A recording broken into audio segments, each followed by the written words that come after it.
All right, what's up, everybody? I'm Sherry, owner at Odyssey Pets in Dallas, Texas. And if you've been to a veterinarian lately, you've probably had Royal Canin or Science Diet recommended to you. But because I'm not a fan of byproducts or corn, um, because it's just poor nutrition, we are so happy and grateful that a holistic functional line has been formulated by a veterinarian. And we are here to talk to him today with Dr. Travis Atkins, co-founder of Square Pet. Square Pet's a newer food out there. You guys been around like a couple years? Yes, yeah, we actually were fortunate to launch into the beginning of 2020. So it was a really Oh, interesting first year for us. Kind of okay. had a soft launch at the end of 2019 and got the full experience of 2020 right out of the gate. So, wow. Okay. So, I know 2020, what a year. Well, give us a little background on yourself, where you been, what you've been doing. Yeah, absolutely. Be happy to. So, Square Pet's a family-run business. It's predominantly three partners. So, myself, my dad, and my brother. So, small, tight-knit family. Myself and my brother, we kind of grew up in the pet food industry through no fault of our own. My dad's career led him through the pet food world. He was a co-founder of a pretty unique company in the early '90s called Natura Pet Products, and so we experienced working in different retail environments, distribution environments, and actually after graduating college, I went off to start my own wholesale distribution company before going off to go to the veterinary school. And so I graduated vet school from UC Davis and worked clinically for a number of years in family practice, and then transitioned over to emergency for a number of years. So working in the nighttime with all that fun and excitement that goes on in the middle of the night. And then it was about a couple of years ago we got together and decided to get together and start Square Pet. And so that's kind of where we're at. Well, I'm glad y'all did. I've been begging some of the holistic companies out there to come out with a line like this. And I can't believe it's finally here. So let's talk a little bit about what VFS food is. Here's a sample bag just so people can see. But you guys have several different formulas, and I'll let you take it away. Yeah, absolutely. So VFS stands for veterinarian formulated solutions, and really what it is targeted nutrition, and it's intended to mimic some of the veterinary style diets that you might be familiar with. So there's different diets that are positioned to support certain I won't say disease processes, but certain conditions, if you will. And what we've done with VFS is to identify those certain nutritional targets. And I work in addition to myself and the Square Pet team, I work with a board certified veterinary nutritionist as well as a couple of PhD animal nutritionists to design these diets to hit those certain nutritional targets. And instead of using the most commonly used ingredients that you would find in the typical veterinary style diets, it's up to you whether or not, as far as questioning. Yeah. Byproduct in corn. Yeah, not a fan. And I can talk about that if anybody wants to listen on that. But I'll let you go. But yeah, sure. So commonly used ingredients that are have historically been used since the 80s in the pet food world. We're just taking a different spin and using really higher quality ingredients. So, for instance, I have our low fat formula, which is really directed at dogs that may have difficulties in digesting fat. Certainly pancreatitis falls into that category. Inflammatory bowel disease sometimes can benefit from low fat formulas, but we're using MSC certified sustainable Pacific cod, ocean whitefish meal, brown rice, white rice, tapioca, really ingredients that you can name and read off that you would find in a lot of the more premium pet food products that are available in independent pet supply. Nice. So I wanted to share a quick story. And we touched on, why create a line like these veterinarian formula type foods. I had to have a surgery on my cattle dog a long time ago to remove a fish hook. After the surgery, they said that he couldn't eat anything with a high fat content. And they gave me this bag, and the first ingredient was corn, and then I think it was pork byproduct, and then it was like a bunch of grains, and I was like, this is gross. This isn't like, there's barely any meat in here, and it's like pork byproduct, so it's like the hooves and like the leftovers. And they can't even digest corn. Corn doesn't do anything. So, and usually when they put corn on an ingredient panel, from what I understand, it's just corn cob and not even the corn kernel. So I was disgusted by it. But then I went to my store to try to find a holistic alternative that was under the right fat percentage, and I couldn't find one. So yes, and I actually have a dog with pancreatitis. So the low fat food is a big thank you from me. But let's talk about what else, what other formulas do you have that can help us out?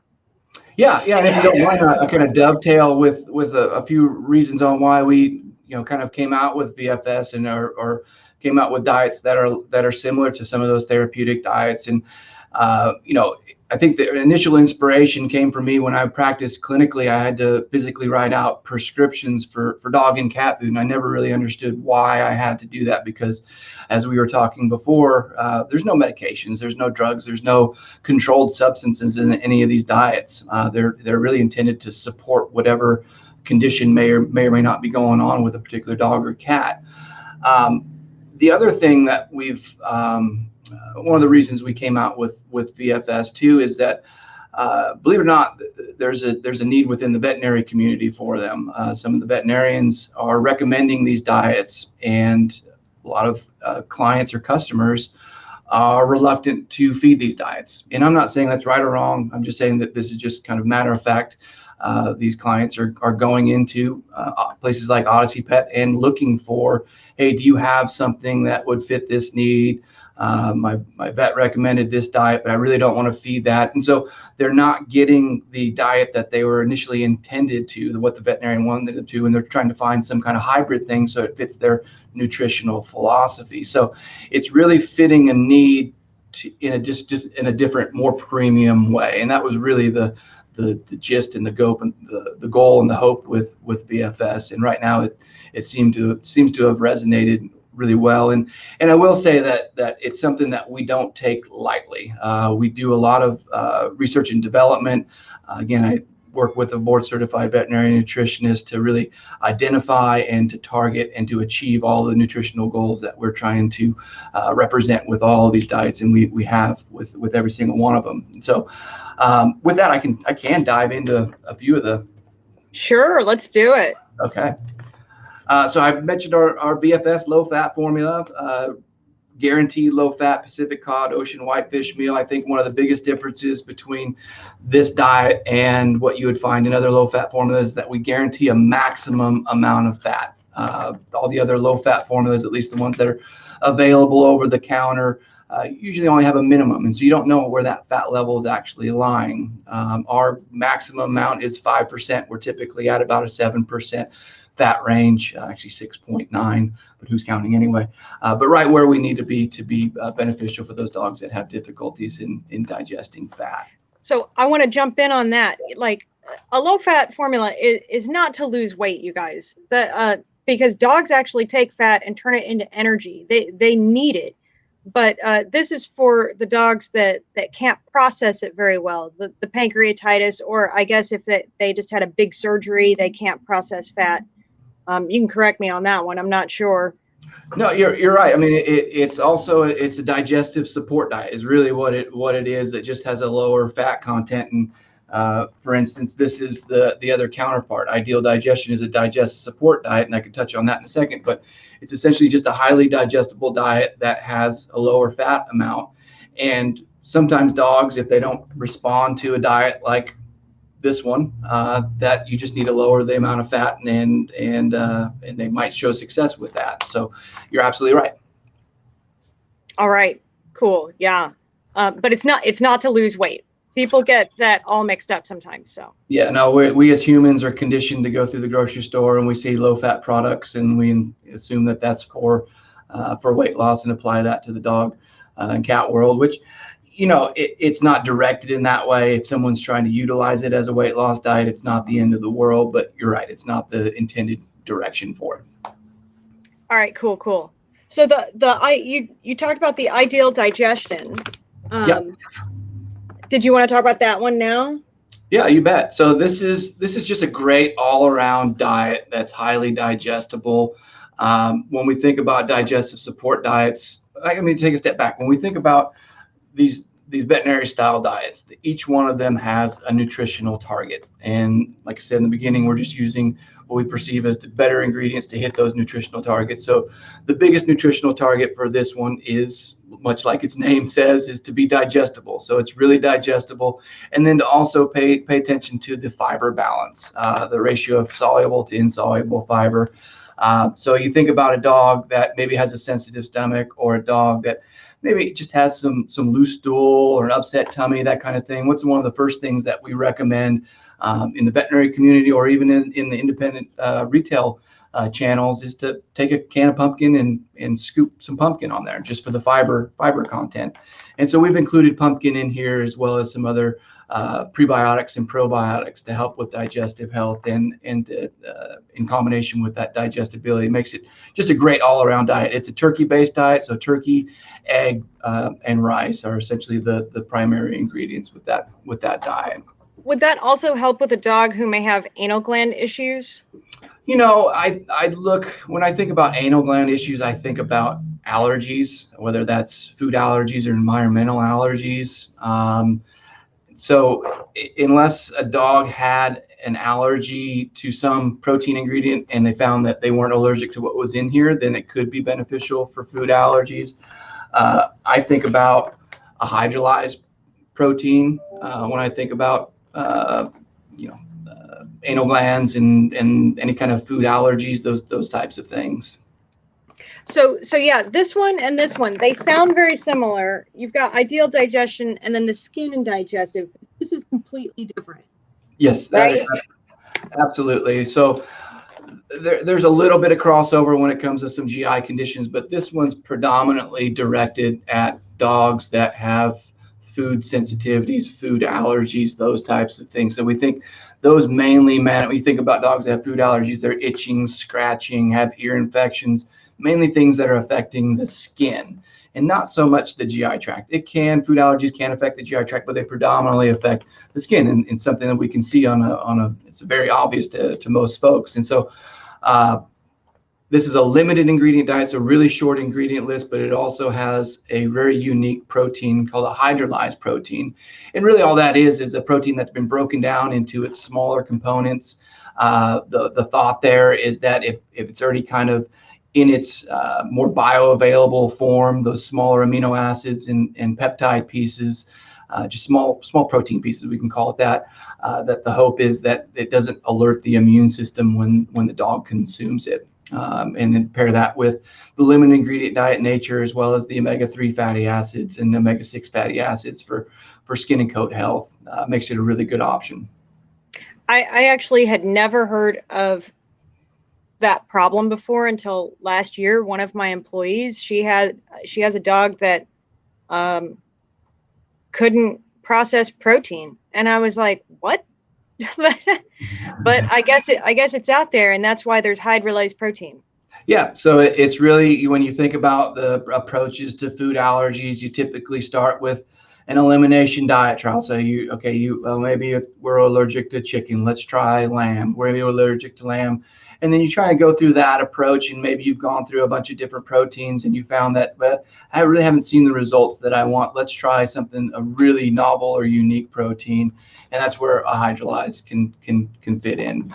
But at the flip side too, if we're really suspicious that we have a true food allergy, there's no contraindication to starting with the hydrolyzed protein diet straight off the bat. Okay, cool. Absolutely. All right.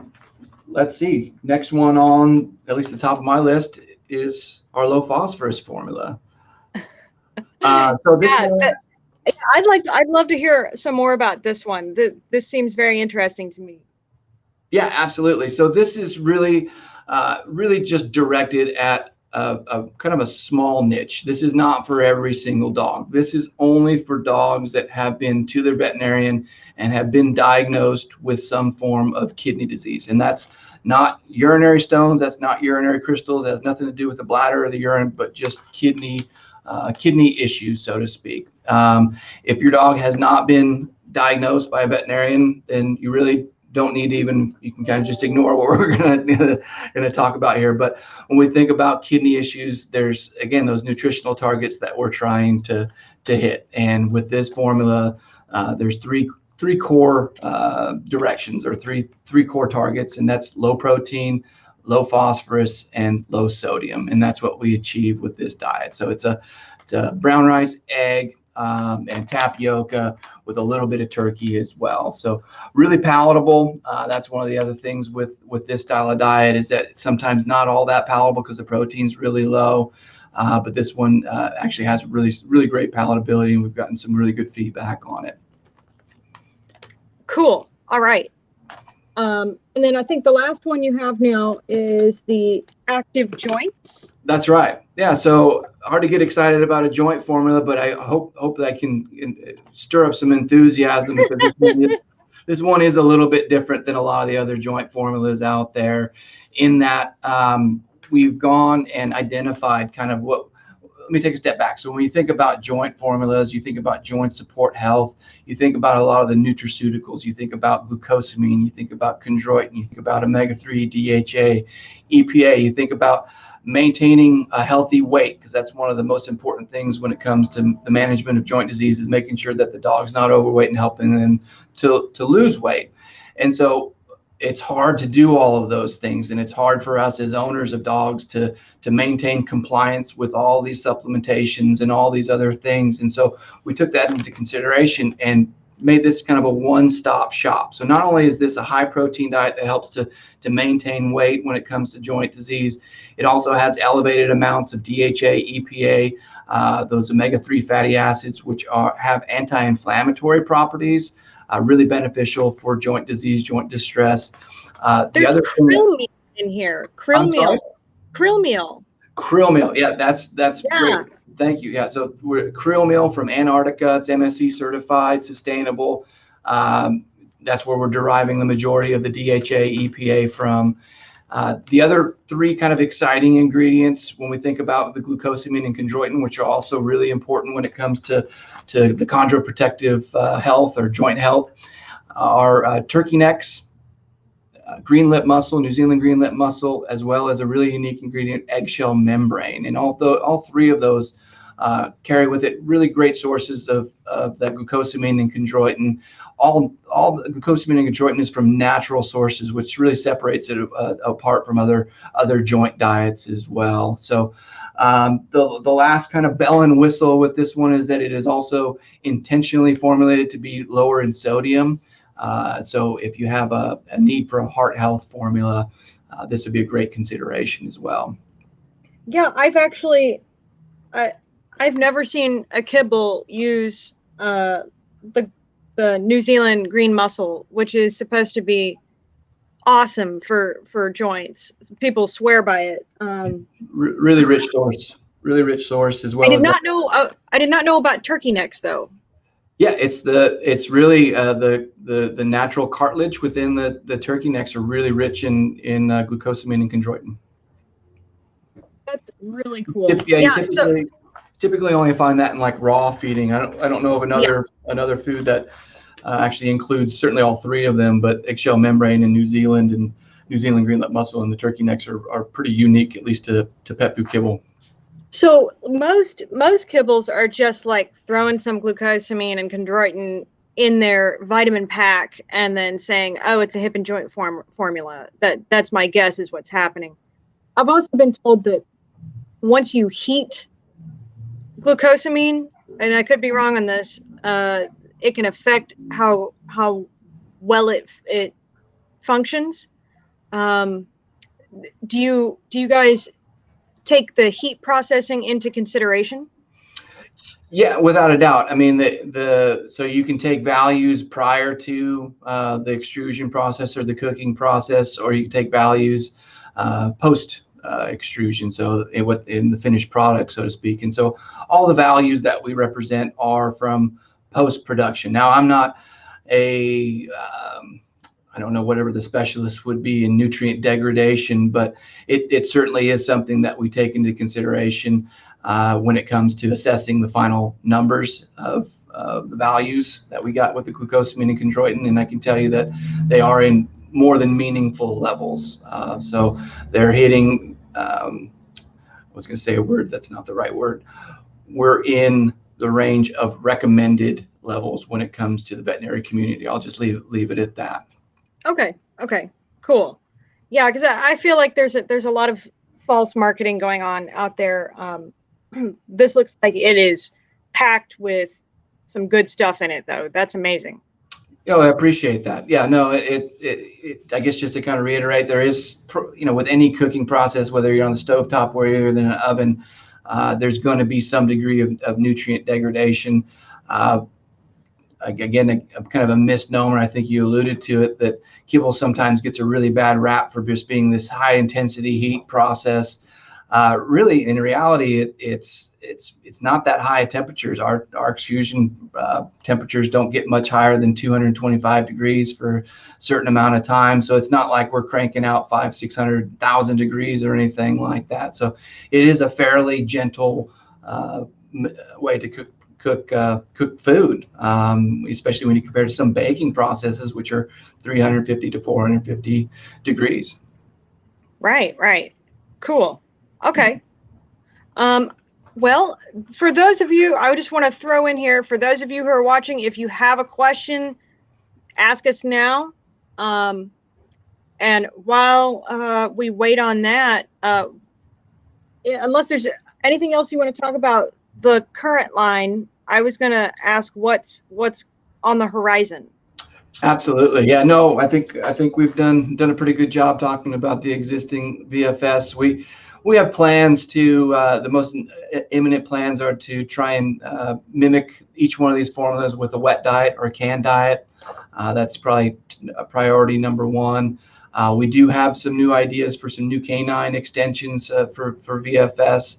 Hopefully release those the early part of maybe possibly end of this year, but probably the beginning part of 2022. And then we're going to turn our attention to our little kitty cat friends and start working on some VFS kitty cat diets as well.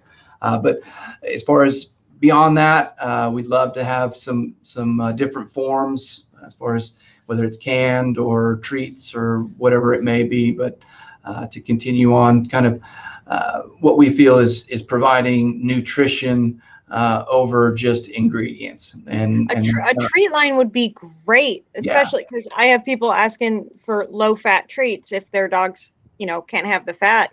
And there really isn't any out there that say low fat, so that's a great idea. Yeah, absolutely. Thank you. Well, I guess nobody is chiming in right now. If you're watching this in replay and you have a question, please just message the Odyssey Pets Facebook page, and I can try to answer it. And if I can't, I will ask Travis, and we will get it answered for you. And if you guys want to learn more about the VFS line and their other lines that they have, go to mysquarepet.com. Is there any other? Are y'all on social media? We're on Instagram and Facebook. Okay. Might be on Twitter, but yeah, My Square Pet.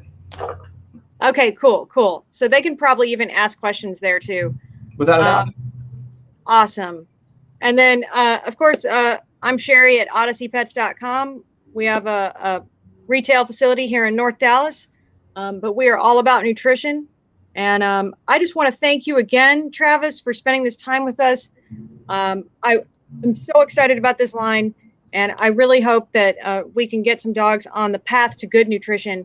And thank you. Yeah. No, thank you very much for allowing a small company like Square Pet to be featured on this format. And again, I just want to thank you and thank you for allowing us. And then also congratulate you on your Retailer of the Year award. That's phenomenal and really, really impressive. Yeah. Thank you so much. Yeah, Pet Product News voted us Retailer of the Year, so we are really excited about that. And I'll see you at Super Zoo probably. Yes, ma'am. Absolutely. Okay. Awesome. Well, thank y'all for watching, and we will see you next time. Y'all have a good day. Thank you.